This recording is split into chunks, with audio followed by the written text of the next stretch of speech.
La Gemara dans Masechet Sanhedrin, page 98, au premier côté de la page, va nous dire des choses qui paraissent un peu bizarres et surprenantes. Et on va les lire ensemble, et après, bien sûr, on va les expliquer.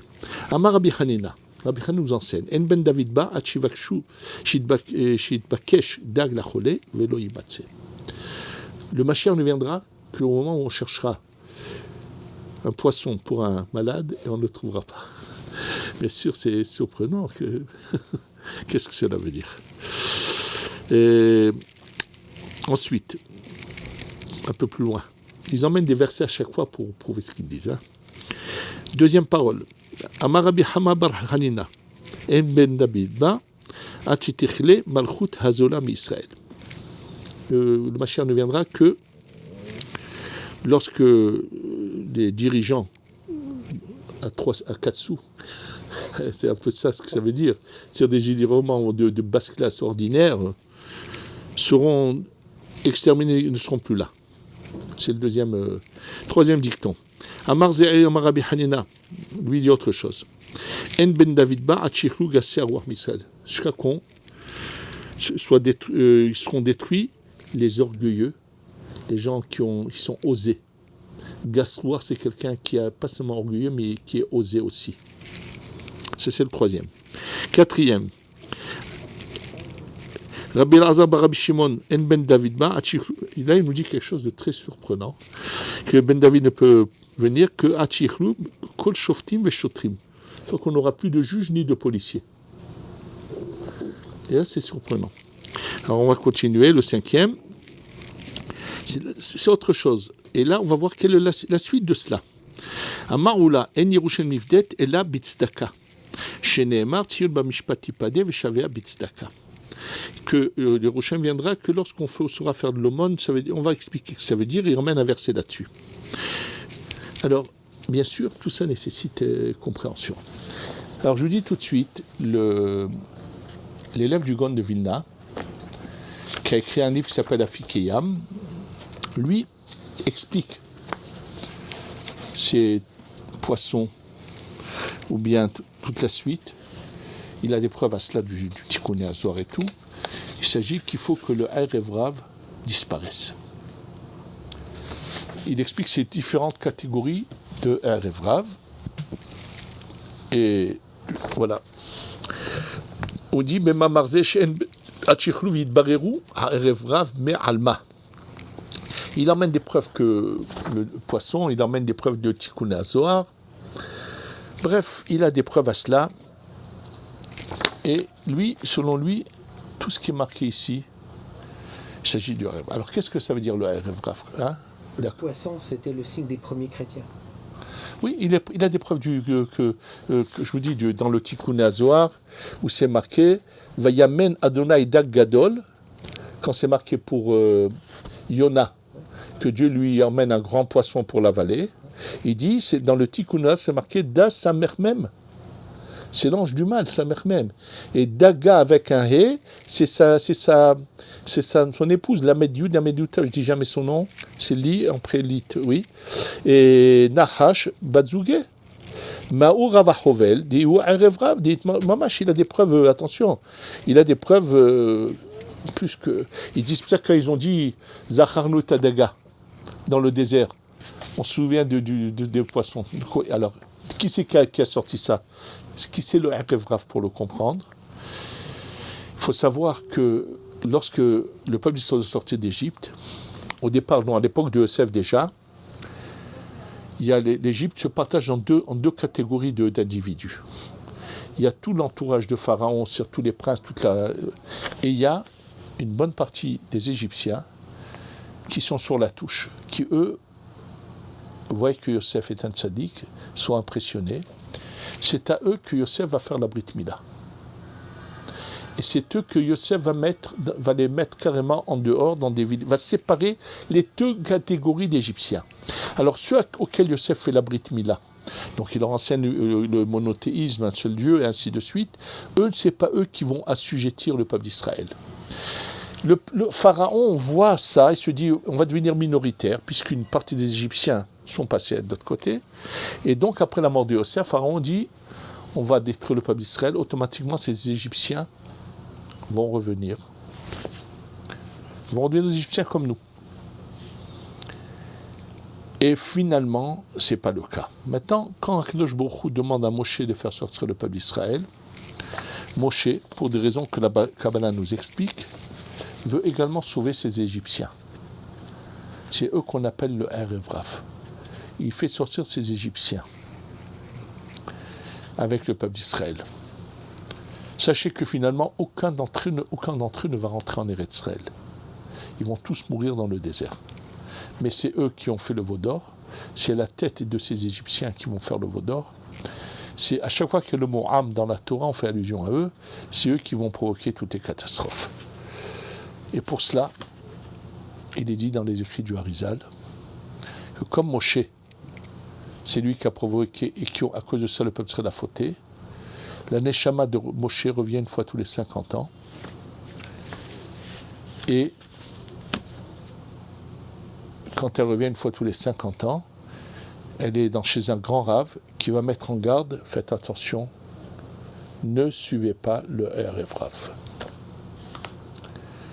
Et donc, ce que nous dit ici la Gemara, selon le Afikeam, c'est que ce Erev Rav va être anéanti, c'est-à-dire qu'ils n'existeront plus, soit ils quitteront, ils partiront, soit ils vont faire tchouva, à ce moment-là, le Mashiach viendra. Maintenant, je voudrais vous rappeler juste ce qui est mentionné dans le Tikkun HaZohar. Comment il définit le Tikkun HaZohar, comment définit-il le Erev Rav? Alors, le Tikkun HaZohar, pour définir le Erev Rav, il dit la chose suivante. Je vais vous lire tout de suite les paroles. Voilà. C'est dans le Tikkun Kaf Aleph. Ceux qui veulent plus de précision pour voir ensuite cela. Daf même tête, page 49, Hamoud Aleph du premier côté de la page. C'est marqué en haut de la page parce que les impressions que nous avons ne vont pas dedans. Et là, il est dit la chose suivante. Ce Tikkun HaZohar explique les noms des airs que nous avons dans la paracha. Même là, il y a des secrets. Dans ces notes que nous lisons, elles ont des noms. Ravia, Azla Gerish, Talcha. Il y a des noms, une transmission. Et là, Karnepara, mais ainsi de suite. Et il explique que ce que représente chacun de ces noms. Et lorsqu'il arrive au Ta'am qui s'appelle Azla Geresh, comment il explique? Écoutez-le. Ve'od, en plus, Azla Geresh. Alors si on doit, la traduction de l'araméen, Azla, il est allé, Garesh, c'est remballe-le. Ouais. Les Garesh, oui, mais c'est comme en hébreu.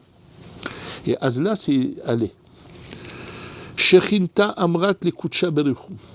Je vous ai dit tout à l'heure, dans un des cours, dans un cours précédent, j'ai expliqué qu'il y a la Shechina et il y a Kadosh Baruch Hu, Tiferet Umalchut. Et là, la Shechina qui a souffert le plus dans le Galout, au moment de la Géoula, de la délivrance, elle s'adresse à Kadosh Baruch Hu.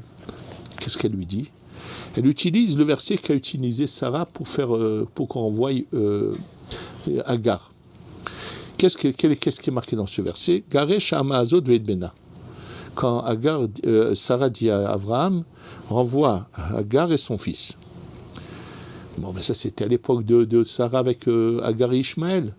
Alors maintenant, comment est utilisé ce passouk? La Torah existe à tout moment. Ça veut dire que c'est un message qui est valable. Ce passouk est valable au moment de la Géoula. Il explique. Il lène à Erev Rav. À quoi fait allusion la Shechina au Erev Rav? Et comment on les reconnaît? Des Gershuni, ils m'ont renvoyé, ils m'ont empêché. Mais histapeyach benahalat Adonai. Il y a dans un passouk dans le Tanakh où Shmuel Aleph, dans chapitre 26, Passou 19, c'est David qui se plaint, qu'on m'a empêché d'être dans la parcelle divine de Dieu, c'est-à-dire on m'empêche de vivre dans Eretz Israël. Et là, c'est de ça qu'elle se plaint, la Shekhinah, de ceux qui veulent empêcher le peuple d'Israël d'être en Eretz Israël. Ça, bien sûr, ça englobe toute cette partie de la gauche, et des Netoré Karta, et de certains Satmers. Ça veut dire que l'apparence ne veut rien dire du tout. Sachez que les Netoré Karta sont du Er et Vrav. C'est pour ça qu'ils vont manifester avec les Arabes, ils sont du côté des Arabes. C'est pas par hasard qu'on parle ici de Agar et Yishmaël. Ça veut dire ceux qui vont s'attacher à Yishmaël. C'est qui veut nous empêcher aujourd'hui d'avoir la terre d'Israël? Ce sont les Palestiniens.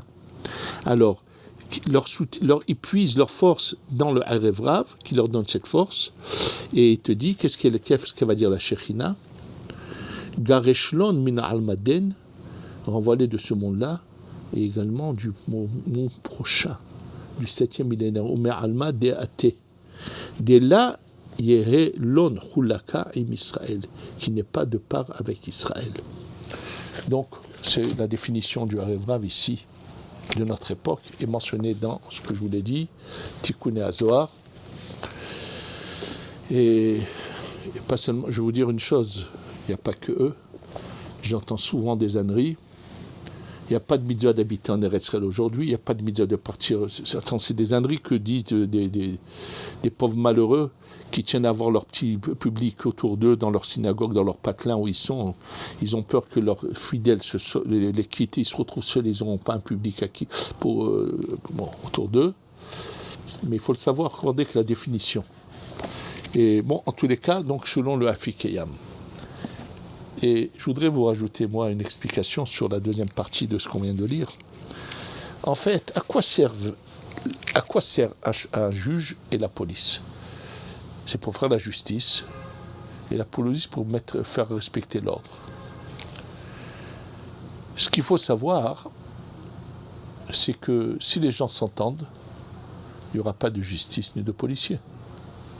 C'est évident. Qu'est-ce qu'il est dit après qu'il n'y ait plus de juges et de policiers? Il est dit que, juste après, à Maroula, En Yerushalayim Vdet, Yerushalayim est racheté, que par la Tzedaka.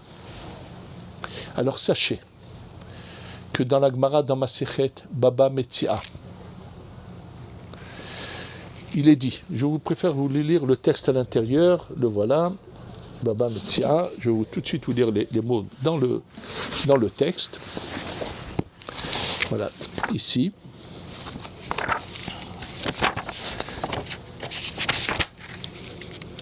Je ne l'ai pas préparé avant parce que je pensais pas vous le... Je trouve toujours que c'est important que on entende les mots tels qu'ils sont dits. Et là, il est dit que, voilà.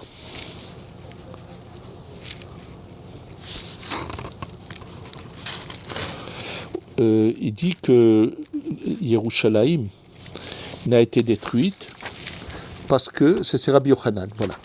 Rabbi Yochanan qui dit que pourquoi Yerushalayim est détruite, Mishum chez Danuba Dinet Torah, parce quand ils ont jugé selon le din de la Torah. Et la Gemara lui demandait mais qu'est-ce que nous on juge? Nous, quel juge on utilise le din de la Torah? On n'utilise rien d'autre. Et là, il répond chez Amidou d'Ivraim et d'Ivray Torah, c'est-à-dire que lorsque deux personnes ont qu'on appelle ça, un litige entre eux, et qui vont chez un dayan, donc un juge religieux, il doit proposer une entente à l'amiable au lieu de juger le sujet. C'est le devoir d'un dayan d'abord de proposer ce qu'on appelle une tchara. Et c'est seulement pour le cas où un des antécédents dit non, moi je veux la halakha, je veux le din, que le dayan doit écouter et juger. Et là, Rabbi Yochanan nous dit que vous savez pourquoi Yerushalayim était détruite? Parce qu'on ne voulait pas de pshar, on ne voulait pas d'entente à l'amiable, et on voulait absolument le din. Alors, si on comprend qu'on ne peut pas vivre comme ça, et qu'on est prêt à s'arranger Dans tous les problèmes à l'amiable, on n'aura plus besoin ni de juge, ni de police. Et donc, la Gemara nous dit que lorsqu'on n'aura plus, si on est capable, c'est une des formes de mériter la Géoula sans souffrance. C'est-à-dire qu'on pourrait tout changer le cours des souffrances que nous vivons actuellement. Si les gens s'engageaient à vouloir se vivre les uns avec les autres dans l'entente, sans combat, sans mal, on pourrait arriver. C'est un peu ça ce qui est. Donc, ne pas copier le Erev Rav. Bien sûr, quand il nous a parlé aussi de la Malchut Azola, ça veut dire il s'agit de ces gens-là, malheureusement, qui sont du Erev Rav, qui veulent nous diriger dans le mal. On a eu malheureusement l'exemple de Pérez et Rabin, qui étaient vraiment du Erev Rav, qui ont voulu tout rendre Retzel, qui nous ont fait beaucoup de mal. Et bon, il n'existe plus ces gens-là, heureusement. C'est-à-dire que finalement, on n'a plus des gens aussi mauvais qui dirigent le pays. Mais en tous les cas, si nous, on se conduit bien entre nous-mêmes, alors on fera venir la Géoula sans souffrance. Et qu'on arrive à le faire, et on aura la Géoula. Et c'est les allusions que fait la Gemara dans ce daf-là ici.